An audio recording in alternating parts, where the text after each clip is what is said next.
a couple of those 3 Chinese fruiters, the one who used to ask my mother, would she go back to China with him to meet his wife? That was Billy Clinton. And then across the road was Charlie Lee King, that's on one of those photos. And then the Kiwis diagonally opposite, they were the ones who had the big fireworks on Guy Fawkes night. Now this opium den, I was born in 1926, so I didn't know much about it, but Mum used to talk about it, and I read about it. It was about where the cane growers are now, and what happened after the gold peddled out in Mount Perry.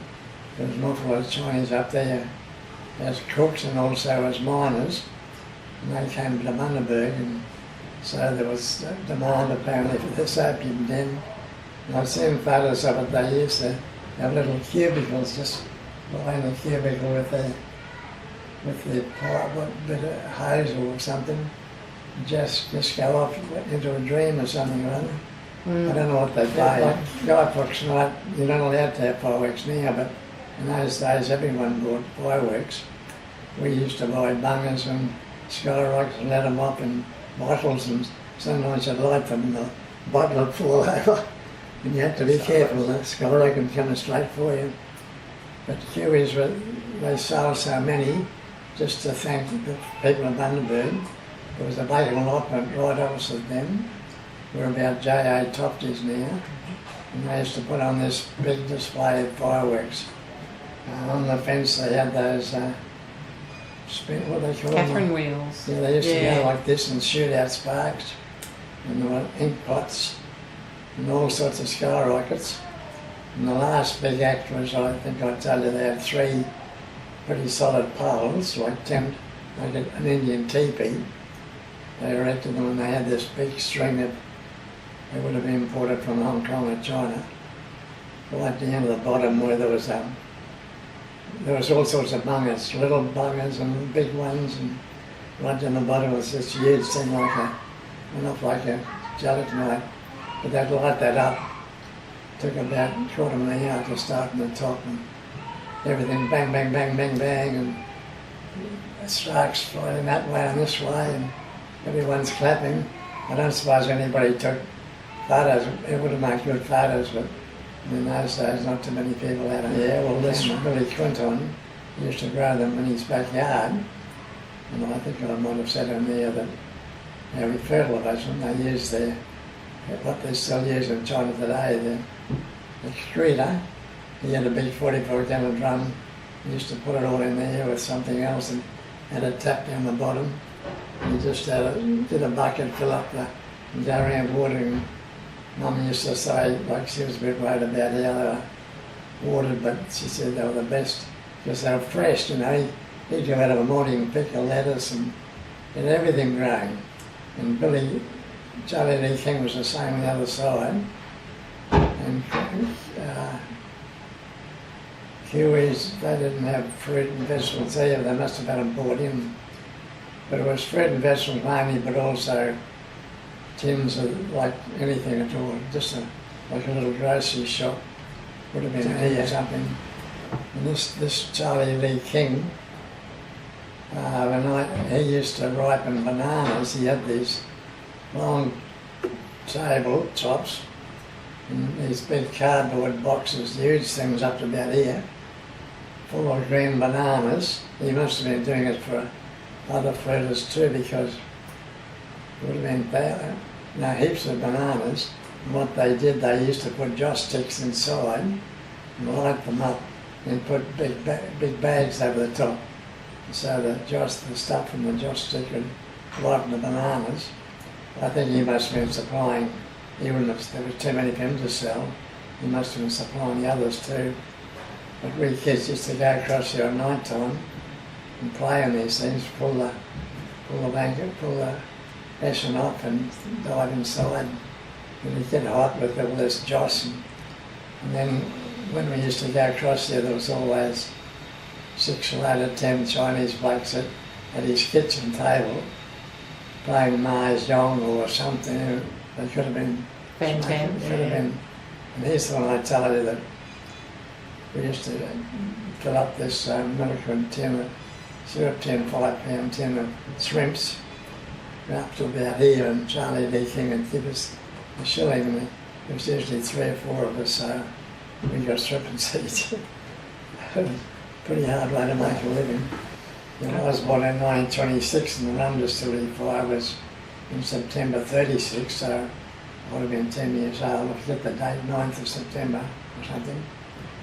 And what happened was an electric storm. This is when we lived behind my father's big shop. The house was right behind. It was later moved out. Faggot Heads Road is still there. Anyway, this storm came. There was rain and thunder, and you could see the lightning down that way. It was like from our corner to the Milliken was only about a mile as a crow's fly, I suppose. And then you saw all these kegs of rum, spirit, exploding up in the air, all on fire. And they broke open and it all ran into the river. And the river was on fire. The whole top of the river would have been an awful lot of rum, and they had made spirits, but the next day, it was fine the next day. My mother drove myself and my 2 brothers away, and my younger brother would have been 6. She drove us down there and have a look. And just about everybody had a boat in Bundaberg, a little rowing boat right up to big ones. We're catching these fish, the fish were flopping on top of the water, because 2 things, they would have been intoxicated by all the rum, but the main thing was the rum was burning the oxygen in the water, so they were suffocating. They had to come up to, gasping for breath. Little fish right up to big gropers. If you go down to the Rum Distillery now, you'll see, well, you've got photos here, I think. There's a fellow lying down, and there's a groper, the whole length of this fellow, 6 foot. So, and we used to laugh. Someone would grab this fish and put it in the boat. Next thing they'd jump out again. Then they'd grab it and put it and jump out again, like they were still flopping everywhere. The other thing I remember Mum told us, it might be a bit of a furphy, but she said in the paper, a few days later there was a story about somebody who fed, they caught these fish and that had been affected by the rum and so on, and took it home, and they must have eaten some themselves, and they gave some to their cat to eat. And the paper said the cat slept for 3 days. Now, you believe it or not, it might have been just a paper still. He went to the South School up to 5th grade. That's what all the schools did in those days. And then when you finished 5th grade, you went to what was called the intermediate school. It's over there, just near Bundaberg Park, where the PCYC is. We did grades 6 and 7. And what happened was every school had, like they mixed us up. There were some of us in the South School, some from West, North, East, and so you had to make a whole lot of new friends. And so that was grades 6 and 7. Then you sat for scholarship. And then if you passed that, you went to high school. If you didn't pass it, you either left school or you could do it again. But that's all cut out now.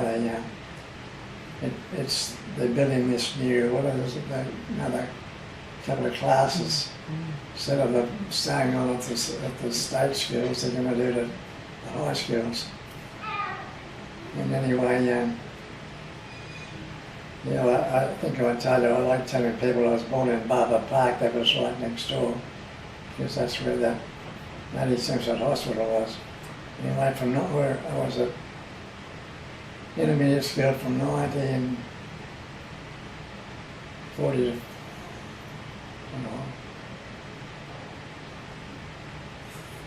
38 to 42, so that would have been 2 years, would have been 36, 37 at intermediate school, and then I passed scholarship, so we went to high school, and that's when they decided there's 3 different streams. You either become a professional student, or a commercial student, or industrial student.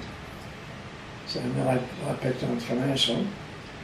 It was like you still did English and mathematics and the basic things. We did French, And on top of that you did shorthand typing and bookkeeping, that sort of stuff. The professionals did the same thing, but they did sciences. In the industrial, they did the same basic ones, but then there was there were teachers over there to teach the trades, plumbing, carpentry and all that sort of stuff. We did have, even in commercial, they used to take us over to this, it was like the Ted College, and we used to have to show us how to use a saw, and I've still got stuff at home, a toothbrush holder which just made out of pine, and you screw it on the wall, and it's got about 4 slots in it where you hang the toothbrushes. And there's a box I've got at home, we built this box with a handle over it, and it's got 4 compartments, and it's still at home. We built that in this industrial section. So that was 3940, and then there was sub-junior, junior, sub-senior and senior. So sub-junior was the 2 years that I did up till you sat for your junior exam. And if you passed, you either kept going to study sub-senior and senior, and then go to university. Well, in those days there weren't too many went to university, but I stayed on in commercial until July 42.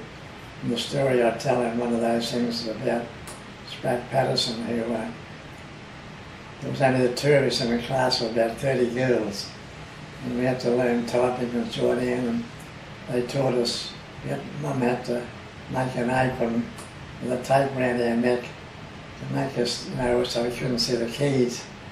We had to do A, F, D, F, G, Y, U, I, O, P, and it was pretty hard, this touch typing. And then we used to have shorthand, dictation, Pitman shorthand. So anyway, it was just he and I in this full-day commercial with all these girls. We got up to about June or July, and Mum, I don't know how it happened, but the ladder arrived from what was the Union Bank then, where the Indian restaurant is around on the corner of Targo and Key Street.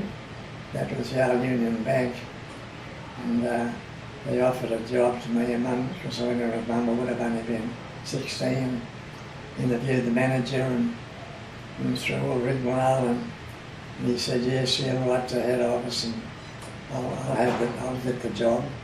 Would have had to wait a few weeks. Anyway, I went home, and within a week or so a letter came from the Department of Public Service, so Mum decided I was going to go in the public service, not the bank. So that's when I started work around the lab ministry on the river. Never went. I used to tell people if I'd stayed in the Union Bank, I might have finished up manager for Australia.